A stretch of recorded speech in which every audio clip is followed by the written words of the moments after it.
Hey, it's Matt Cisco. This is our week 3 video discussion over the media franchise that influenced us the most.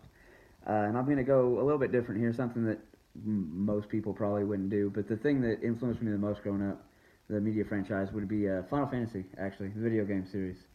Uh, Started playing it probably in '92, so I was 6 years old.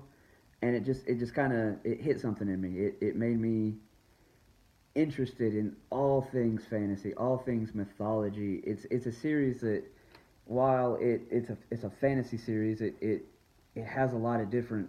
It pulls from a lot of different things: Greek mythology, Norse mythology, uh, Far East mythology, Indian mythology, and it's one of those things that once I started playing it, I was hooked. I wanted to know more about, who was Zeus, who was Thor, who was Bahamut, and it's one of those things that it's stuck with me, and I've played every game in this series, and anytime a new game comes out, I'm instantly interested in what's going on.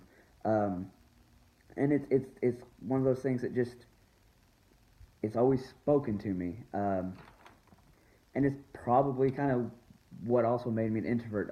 I mean, video games were a way for me to escape from things that were bad happening in my life, that I could go to this fantasy world where, there were knights and wizards and dragons, and I could leave my problems behind for a while. And it's always been there as, I don't want to say a crutch because I don't think it's a crutch, but it's always been there as something for me to go to.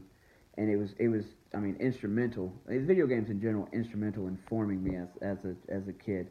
But that being said, the NES was an 8-bit system, and technology wasn't anywhere near what you could do these days with, the new Xbox and the new PlayStation or whatever.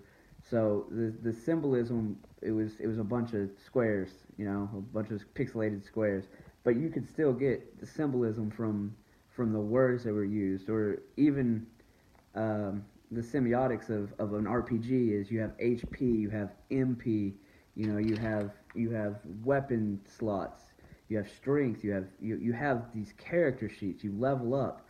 So it's not like there's not semiotics there to see. It's just, with limited technology in the late '80s, early '90s, uh,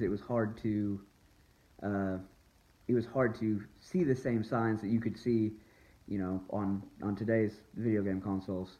So, but in the end, that's the thing that among other video game franchises are what shaped me the most. But I would say, if I had to cut it down to one franchise, that's the one that really got me interested, and I feel like had a huge impact on my life. Um, Thank you, and we'll see you next week.